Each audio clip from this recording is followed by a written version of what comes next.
नमस्ते दोस्तों, बी ए turtle trading और इन्वेस्टिंग में आपका स्वागत है। तो आज की इस वीडियो में अगेन हम डिस्कस करने वाले हैं हमारे स्कैनर पीके 001 के जो स्टॉक शॉर्टलिस्ट हुए हैं। तो इस स्कैनर में बेसिकली हम क्या फाइंड आउट करते हैं कि जो बोलिंजर बैंड को स्क्वीज कर रहे हैं डेली चार्ट में और उसका ब्रेकआउट कर रहे हैं। तो बोलिंजर बैंड की स्क्वीज की कंडीशन से ये स्कैनर है आपके सामने। इसमें एक वॉल्यूम की कंडीशन डाल रखी है कि वॉल्यूम 50,000 से एटलीस्ट उसका डेली वॉल्यूम है वो ज्यादा होना चाहिए।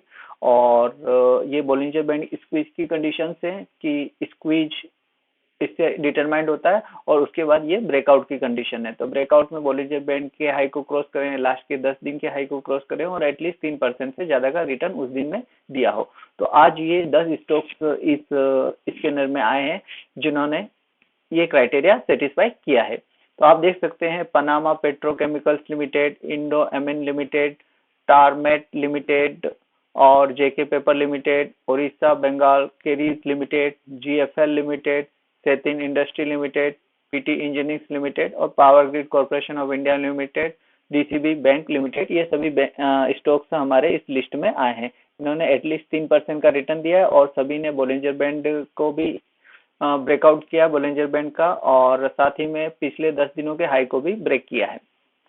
तो अब इसको अपन एक एक करके चार्ट को देखते हैं। चार्ट को देखने से हमें पता चलेगा कि क्या एक्चुअल में ये इन्वेस्टेबल है या फिर हमें इनमें और वेट करना चाहिए। तो जैसे हम देखते हैं पनामा पेट्रोकेमिकल्स लिमिटेड। तो पनामा पेट्रोकेमिकल्स लिमिटेड का आप डेली चार्ट जब देखते हैं तो ये एक साइडवेज में है और धीरे धीरे अप कर ऊपर की तरफ जाता है फिर नीचे आता है। अगर आप इसका पैटर्न देखते हैं तो एक तरह से ये जो है एक कप का तरह से फॉर्मेशन कर रहा है। ये यहाँ से इस लेवल तक आया था, अब एक कंटिन्यूसली इसमें डाउन आया है जो कि डाउन लेवल आपका 270 के आसपास का है। उसके बाद से इसने इस लेवल के बाद ये यहाँ पे हाई बनाया, फिर यहाँ पे हाई बनाया, फिर यहाँ पे मतलब ये लोज बनाए हैं और अभी ऊपर आ रहा है। तो जिस तरह से इसका पैटर्न है तो ये हो सकता है कि अगेन थोड़ा नीचे आए और हमें लगभग इसके जो कैंडल बनाए इसके मिडिल हाइट पे 328 329 के आसपास ये हमें मिल सकता है। जिस तरह से ये पैटर्न कंटिन्यू कर रहा है, ऊपर जाता है फिर थोड़ा सा नीचे आता है। तो बोलिंजर बैंड के सेंटर तक या बोलिंजर बैंड के लो तक अगर आता है अगेन तब इसमें बाइंग की जा सकती है। और दूसरा, अगर ये यहाँ से ऊपर निकल जाता है तब इसके पास जो रिजेक्शन है आपका 424 का है। उसके साथ ही इसमें हर पॉइंट पे आपको दिखेगा यहाँ पे जो एक रिजेक्शन है 368 का, उसके बाद यहाँ से जो फॉलो हुआ 385 का और फिर ये 422 का। तो इस तरह से भी इसमें हम आइडेंटिफाई कर सकते हैं। तो ये एक आई थिंक कि कप पैटर्न की तरफ फॉर्मेशन कर रहा है। अब इसके अगर फंडामेंटल्स देख लेते हैं, अगर वो इम्प्रूव हो रहे हैं, फंडामेंटल्स अगर इम्प्रूव हो रहे हैं तभी ये कंपनी आगे में अच्छा करेगी। तो अगर आप फंडामेंटल्स की बात करें तो आरओसी जो करंट है वो आरओसी 5 ईयर से अच्छा है, मतलब कि फंडामेंटल्स इम्प्रूव हो रहे हैं, प्रॉफिट अच्छा है, प्रोमोटर्स होल्डिंग भी अच्छी है, डेप्थ टू इक्विटी एकदम 0-0 मतलब बिल्कुल डेप्थ नहीं है, पेट्रोल की स्कोर 5 है। और साथ ही में अगर बात करें तो डिविडेंड यील्ड भी 2.3% की है और बुक वैल्यू से इसकी प्राइस लगभग 2 गुना है।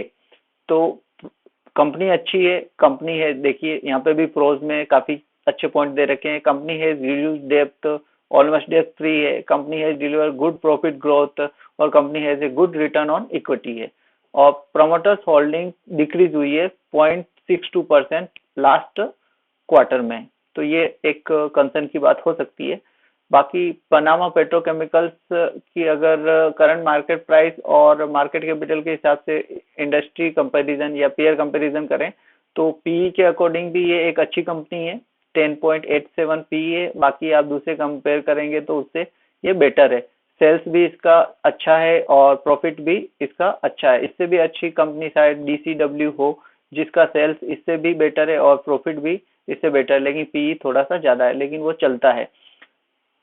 अगर बाकी डाटा बहुत अच्छे हैं तो दूसरा कुछ डाटा में हम देख सकते हैं, लेकिन ओवरऑल ये कंपनी ठीक लग रही है। पर इस लेवल पे न करके मतलब अगर क्वांटिटी थोड़ा जब ये डाउन आए तो नीचे के लेवल पे इसमें बाइंग की जा सकती है, क्योंकि ये एक तरह का कप फॉर्मेशन कर रही है। अभी अर्ली कहना अर्ली होगा, लेकिन एक तरह से अगर आप चार्ट में देखेंगे तो एक तरह का ये फॉर्मेशन चल रहा है। अब ये यहाँ से आके ऊपर की तरफ ब्रेक करेगा या नहीं करेगा वो बात की बात है।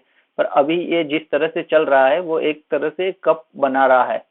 अगर हम दूसरे कंपनीज को देखें जो कि दूसरों है इंडो अमीन कंट्रोल,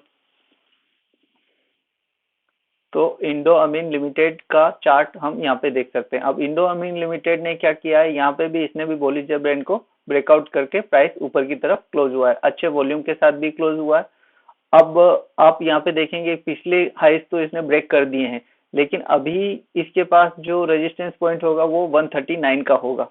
आप देख सकते हैं जो प्राइस इसमें यहाँ पे आके अगेन रिजेक्ट होके नीचे की तरफ आई थी, और यहाँ का रिजेक्शन का रीजन क्या हो सकता है, ये जो हाई बना था यहाँ की सेलिंग हो सकती है। तो अगेन ये एक लेवल जो होगा इसमें एक सेलिंग पॉइंट ऑफ व्यू से अब देखा जा सकता है कि ये जो लेवल है यहाँ पे आके इसमें अगेन सेलिंग आ सकती है। तो ये एक तरह से रेजिस्टेंस जोन होगा। तो ये हो सकता है कि प्राइस इस रेंज में आके फिर अगेन नीचे जाए या फिर यहाँ पे आके कंसोलिडेट करे।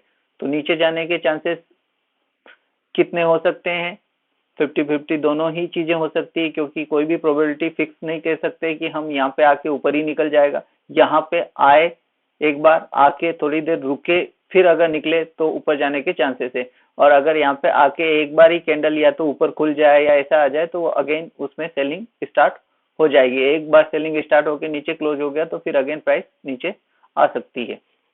तो अभी इसमें भी हमारे पास 20-30 रुपए तो हैं, 224 से 140, मतलब कि लगभग 20 रुपए 25 रुपए 20 रुपए 15-20 रुपए के आसपास है इसमें भी। टारमेट लिमिटेड की अगर हम बात करें, टारमेट लिमिटेड, अच्छा हमने पिछली वाली कंपनी का फाइनेंशियल नहीं देखे थे तो वो भी हम देख लेते हैं।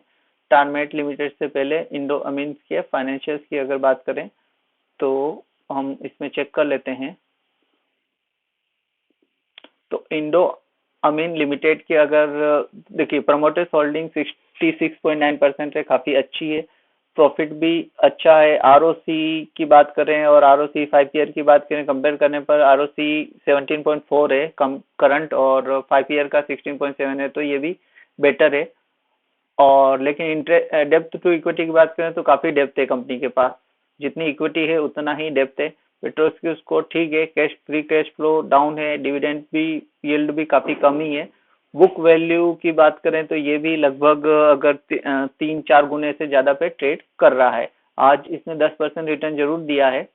और प्रो और कॉन्स की बात करें तो company has delivered good profit growth over last 5 year, और कॉन्स की बात करें तो प्रमोटर होल्डिंग्स डिक्रीज हुई है, इसकी भी डिक्रीज हुई है, और company might be capitalising the interest cost, क्योंकि इसका जो ये वैल्यू है आप देखेंगे इंटरेस्ट कवरेज वैल्यू काफी कम है, ये अच्छी होनी चाहिए।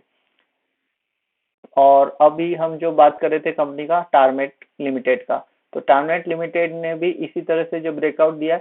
एक तो देखिए उस तरह की कंपनियां जो लंबे समय से एक रेंज में और ब्रेकआउट दे रही है वो कंपनी काफी अच्छी होती है। कंपैरिजन आप अगर इसका करें तो ये यहाँ पे आइए, यहाँ से डाउन और फिर यहाँ पे एक फ्लैग, मतलब फ्लैग एंड पोल का एक पैटर्न सा बना रही है ये, और ऊपर में इसमें आज के दिन में ही आप देखेंगे तो काफी अच्छी सेलिंग भी आई है, और यहाँ से जो एक इसने डाउन बनाया था उसके नीचे ही क्लोज हुई है। तो ये एक तरह से अभी इन्वेस्टेबल, मतलब आज के दिन में अगर आप तुरंत इन्वेस्ट करें वैसी कंपनी मुझे नहीं लगती, क्योंकि आपको यहाँ पे इस जोन इटसेल्फ यहाँ पे एक सेलिंग आपको दिखाई देगी जो कि आज ऑलरेडी हो चुकी है। दूसरा इसके ऊपर में भी आपको यहाँ पे सेलिंग का जोन दिखाई देगा। यही चीज काफी समय से अगर एक ही रेंज में रही होती और एक जैसे इस तरह का रेंज बना के रखती और फिर ये ब्रेकआउट देती इस तरह से, ये इस कैंडल पे या इस कैंडल पे, तब हम उसमें कंसिडर कर सकते हैं, जो कि काफी पुराने लेवल से। लेकिन यहाँ पे आप देखेंगे रिसेंट सेलिंग्स आपको दिखाई देगी जो कि अक्टूबर की है, दोनों ही लेवल अक्टूबर के ही है। तो अब इसका भी हम फाइनेंशियल देख लेते हैं, लेकिन ये अभी इतना, सॉरी इंडोमेन नहीं, टारमेट कंट्रोल सी, टारमेट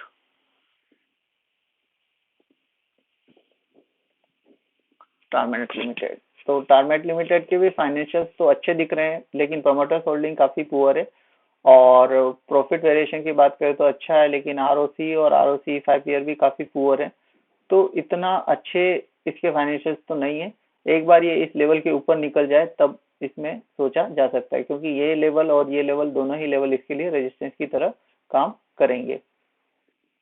अब आगे हम बात करें जेके पेपर की, तो जेके पेपर पहले भी इस लिस्ट में आ चुका है और अभी अगेन ये इस लिस्ट में आया है। जेके पेपर पिछली बार आके फिर अगेन सेलिंग स्टार्ट हो गई थी इसमें, शायद कब आया था ये तो चेक करना पड़ेगा, शायद हो सकता है कि इन लेवल्स के यहाँ पे आया हो या यहाँ पे कहीं पे आया हो। तो अभी देखिए अगेन इसमें भी एक तरह का जो हम पिछला जो स्टॉक डिस्कस किए थे उसी तरह इसमें भी यहाँ पे सेलर्स बैठे हुए हैं, मतलब कि यहाँ पे पहले भी प्राइस आया हुआ है और अगेन यहाँ पे सेलिंग हुई है। तो इस लेवल पे अगर आप बात करें 415 तक के लेवल या 401 से 415 तक के लेवल, यहाँ पे अगर ये कंसोलिडेट करे और फिर ऊपर निकले तब हमें इसमें इन्वेस्ट करना चाहिए। अभी के लेवल पे अभी क्या देखेंगे कि हमारा स्टॉप लॉस काफी नीचे 362 पे होगा और आपका टारगेट भी इसी के रेंज के बीच में होगा, और यहाँ से ये ऊपर जाएगा या आगे नीचे आ जाएगा इसकी कोई गारंटी नहीं है। तो यहाँ पे कुछ दिनों तक कंसोलिडेट करे, अपना बिल्ड करे, एक लेवल बिल्ड करे, फिर उसके ऊपर निकलेगा तब इसमें अपन इन्वेस्ट कर सकते हैं। चलिए अगला स्टॉक देखते हैं जो है Odisha Bengal carrier limited, OBCL। तो OBCL भी हम इसमें चेक कर लेते हैं, कंट्रोल V, OBCL। OBCL भी उतना इम्प्रेसिव नहीं लग रहा है। जिस तरह से आप देखेंगे ये भी एक तरह के पैटर्न में ही, जो कि ऊपर की तरफ से अगर आप देखेंगे तो एक ट्रायंगल ट्रेंड लाइन भी आ रही है सेलिंग की, और उसी लेवल के यहाँ पे स्टॉप हुआ है। और नीचे से अगर आप देखेंगे तो ये नीचे से ऊपर तो आ रहा है, और रिसेंट लो को अगर मैं कंपैरिजन करूं इससे तो ये इस तरह के ट्रायंगल पैटर्न में फंसा हुआ है, और एक ओवरऑल स्टॉक्स भी एक डाउन ट्रेंड में ही है। तो इसमें इतना आशा रखना कि ऊपर चला जाएगा तुरंत, ये भी सही नहीं होगा। एटलीस्ट इस लेवल के ऊपर जाके एक बार ये जो लेवल है, इस लेवल 72 के लेवल के ऊपर जाके कंसोलिडेट हो गए फिर अगेन ब्रेकआउट करे तब हम इसमें देखा जा सकता है। वैसे कि अगर इस लेवल के ऊपर ही आके ऑलरेडी कर चुका है, लेकिन इस लेवल के ऊपर ज्यादा अच्छा हो जाएगा ये। अब आगे बात करें GFL लिमिटेड की, तो GFL लिमिटेड भी पहले काफी बार इस में आ चुका है। आई थिंक ये ऐसा ही सिमिलर नेम है, GFL लिमिटेड। हाँ, GFL लिमिटेड ऑलरेडी पहले भी आ चुका है इन लेवल्स के आसपास, और इसने काफी अच्छा रिटर्न तब से दिया भी है। और अब अगेन ये देखिए यहाँ पे भी बॉलिंजर बैंड का स्क्वीज हुआ था, और अगेन ब्रेकआउट होने पर इसमें प्रीवियस ट्रेंड था और इस वाले लेवल के आसपास जो 4 अगस्त को अपन देख भी सकते हैं, इसमें 4 अगस्त को ये आया या नहीं आया। तो अगस्त ये रहा, 7 अगस्त, 3 अगस्त और 4 अगस्त। ये देखिए GFL लिमिटेड 4 अगस्त को भी इसमें आया था। तो 4 अगस्त को आप देख सकते हैं कि GFL लिमिटेड इसमें आया था, और उसके बाद से 58 से लेके लगभग ये 100% के आसपास रिटर्न दे चुका है, और अगेन ये कंसोलिडेट हुआ है यहाँ पे, और अगेन यहाँ पे दे रहा है। तो प्रोबेबिलिटी है और ऊपर जाने की, लेकिन इसमें हमारे पास जो रिसेंट जो सेलिंग हुई है यहाँ से, तो ये एक लेवल, एक क्रूशियल लेवल की तरह काम करेगा 18, 19, 20 का। तो यहाँ पे हमें थोड़ा ध्यान, यहाँ से एक बार टारगेट यही रख सकते हैं, फिर यहाँ पे भी जो लेवल ब्रेक करना है उसी लेवल के आसपास कंसोलिडेट करना बहुत जरूरी है। या तो ये कंसोलिडेशन काफी लंबा समय से चल रहा है तब बहुत अच्छा है, लेकिन ये जो चल रहा है वो कुछ एक ही महीने से है, और इस महीने में भी कंसोलिडेशन जो हुआ है, अब आपको ये यहाँ से यहाँ तक चला जाएगा और फिर अगेन सेलिंग स्टार्ट हो सकती है। तो इसलिए इसमें भी फंसा जा सकता है, इसलिए थोड़ा सा इसमें कोशिश होके ही पोजीशन ली जा सकती है। लेकिन जो शुरू शुरू में हमने देखा था स्टॉक, जैसा कि पनामा पेट्रोल लिमिटेड, और हमने डिस्कस भी किया था कि इसमें पोजीशन का क्या हो सकता है और कैसे हम पोजीशन इसमें ले सकते हैं, किस लेवल पे जो थोड़ा सा डाउन आ जाए या जो सी पैटर्न कप पैटर्न बना रहा है उसमें, इस हिसाब से इसमें भी पोजीशन ली जा सकती है।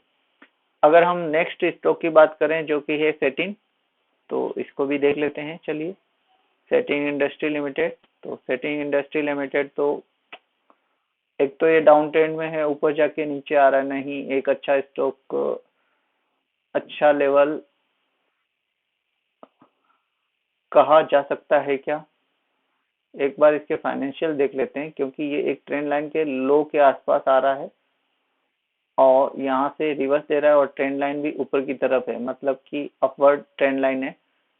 तो इसका हम फाइनेंशियल डाटा भी देख लेते हैं, क्या स्टॉक के फाइनेंशियल अच्छे हैं क्या। और अभी देखिए निफ्टी भी लाइफ टाइम हाई पे है, अगर यहाँ से गिरने स्टार्ट हुआ निफ्टी तो फिर बहुत सारे स्टॉक्स भी गिरना स्टार्ट हो जाएंगे। तो वैसे अगर बात करें तो इसके फाइनेंशियल पेट्रोल की स्कोर 9 है, मतलब फाइनेंशियल इसके काफी अच्छे हैं, प्रॉफिट भी अच्छा है, आरओसी भी अच्छा है, डेप्थ भी कम ही है, मतलब 50% ऑफ इक्विटी इसका डेप्थ में जाता है और करंट प्राइस जो है वो बुक वैल्यू से डबल से तो कम ही है, डिविडेंड यील्ड भी है। तो कंपनी तो सही है और हमें काफी अच्छे लेवल पे भी ये मिल रही है, मतलब कि अगर हम ट्रेंड लाइन देखूं तो यहाँ से आया और ये 2 पॉइंट ऑलरेडी हमारे पास है और ये थर्ड पॉइंट को इसने टेस्ट किया है। थर्ड पॉइंट को टेस्ट करने के बाद आज इसी लेवल को टच करते हुए ये ऊपर की तरफ निकली है। तो सेटिंग आई थिंक अच्छा ऑप्शन हो सकता है, आपका स्टॉप लॉस भी इसी के नीचे रहेगा, 114 ये जो लेवल कंसोलिडेशन लेवल है इसके नीचे और इस ट्रेंड लाइन के नीचे। और ऊपर में हमारा फर्स्ट टारगेट ये लेवल 128 का, फिर इसी में 138 और इस लेवल के आसपास हम देख सकते हैं 142 के आसपास का। तो सेटिंग एक अच्छा ऑप्शन हो सकता है। Fitting PT engineers limited, PT engineers limited की अगर हम बात करें तो PT engineers limited, okay, PT engineers limited पहले भी आई थिंक इसमें आ चुका होगा, देखता हूँ मैं, ये 20 जुलाई को आना चाहिए था जिस तरह से ये बन रहा है, अगर शायद आया होगा, अगर 20 जुलाई को, 20 जुलाई को देखते हैं, 20 जुलाई को आया था क्या ये? 20 जुलाई, 20 जुलाई को नहीं, 20 जुलाई को नहीं आया है, 20 जुलाई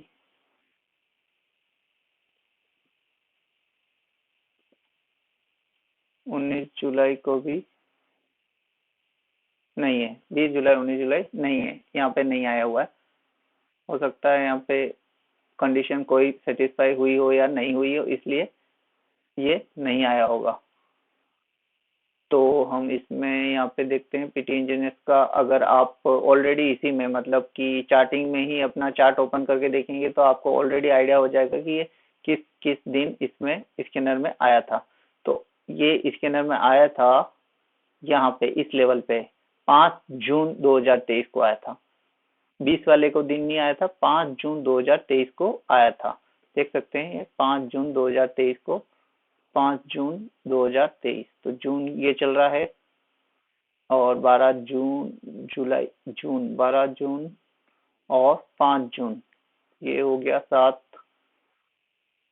5 जून, 5 जून को पीटी इंजीनियर्स आया था, देख लीजिए पीटी इंजीनियर्स, और यही चीजें आपको चार्ट में भी इसमें दिखाई देगी। देखिए यहाँ पे ये जो ब्लू लाइन येलो लाइन आ रही है वो दिखाती है कि उस दिन ये स्कैनर में आया था, ये यहाँ पे आया था, उसके बाद भी इसने अच्छा रिटर्न दिया था, फिर यहाँ पे आया, उसके बाद भी ये अभी अच्छा रिटर्न दे रही है और अब ये अगेन इसको जो हाई है उसको ब्रेक कर रही है। अब ये हाई में एकदम हाई का लेवल ही आप देख सकते हैं, ये देखिए जो इसने क्लोज दिया है, जो क्लोज आप देख सकते हैं कि ये इस लेवल के आसपास ही है।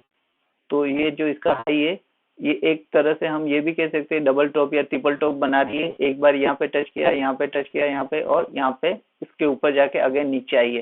तो अब ये इस लेवल के ऊपर में सस्टेन हो जाती है तो फिर अगेन ये हमें एक अप मूव यहाँ से दिखा सकती है। और इसी के हम फाइनेंशियल भी चेक कर लेते हैं, फाइनेंशियल मतलब एकदम लाइफ टाइम हाई पे अगर आप किसी को बाय कर रहे हैं तो उसके फाइनेंशियल तो एटलीस्ट काफी अच्छे होने चाहिए, जो कि इसके लग तो रहे हैं कि प्रोमोटर्स होल्डिंग भी 60% के आसपास है, प्रॉफिट अच्छा है, आरओसी 5 ईयर का और आरओसी जो है वो भी अच्छा है, लेकिन डेप्थ काफी है कंपनी के पास, इक्विटी का 1.32 टाइम्स डेप्थ है, इंटरेस्ट कवरेज की वैल्यू भी कम ही है और बुक वैल्यू 113 है और करंट प्राइस 730 है, पी 31.8 है, तो मतलब थोड़ी महंगी तो है कंपनी वैल्यूएशन के अकॉर्डिंग, और लेकिन फंडामेंटल्स अच्छे हैं। और चार्ट भी अगर देखेंगे तो कंटिन्यूसली ये एक अप ट्रेंड में है, काफी नीचे के लेवल से। अभी ये लगभग मार्च में ये 280 मतलब 300 के आसपास है, अभी 700 है, तो लगभग 150 से 200% का रिटर्न ऑलरेडी ये दे चुकी है। और अगर हम बात करें और क्या, दो कंपनी और बच रही है, एक डीसीबी बैंक और power grid corporation of India limited. तो वीडियो ऑलरेडी काफी लंबा हो चुका है, इनको चार्ट को जल्दी जल्दी देख लेते हैं। और power grid corporation India limited, तो पावर ग्रिड ने ऑलरेडी आज ब्रेकआउट दे दिया है, ये कंटिन्यूसली ऊपर की तरफ ब्रेकआउट दे रही है। तो और अभी ये किसी रेजिस्टेंस लेवल पे भी नहीं है, अगर इसमें बाइंग की जाती है तो इसी कैंडल के लो के साथ या स्विंग लो के साथ इसमें स्टॉप मेंटेन करके बाइंग की जा सकती है। और डीसीबी बैंक की अगर हम बात करें तो डीसीबी बैंक कहाँ पे है हमारा, ये रहा डीसीबी बैंक। तो डीसीबी बैंक में तो ऑलरेडी कैंडल ही नेगेटिव बनी है, मतलब कि इस लेवल से ऑलरेडी सेलिंग आ चुकी है। तो इसको भी हमें एक लेवल, एक पॉइंट पे तो हमें अवॉइड करना चाहिए। तो इस तरह से आप देख सकते हैं कि इस कौन कौन से स्टॉक्स आए हैं, आप इनको अपना एनालिसिस करके देखिए। और बस, और क्या है। चलिए मिलते हैं नेक्स्ट वीडियो में, और तब तक के लिए बाय। और हाँ, अगर आप ये स्कैनर लेना चाहते हैं तो लिंक डिस्क्रिप्शन में होगा, आप वहाँ से इसको ले सकते हैं। इसमें आप बेसिकली इंट्राडे भी कर सकते हैं, लेकिन इंट्राडे अगर कैश स्टॉक में करते हैं तो मतलब उतना सही नहीं है। आप इनको होल्डिंग या पोजीशन के लिए भी रख सकते हैं, जो स्टॉक्स आपको अच्छे लगे फंडामेंटली और टेक्निकल एनालिसिस के बाद भी उनको। Thanks for watching.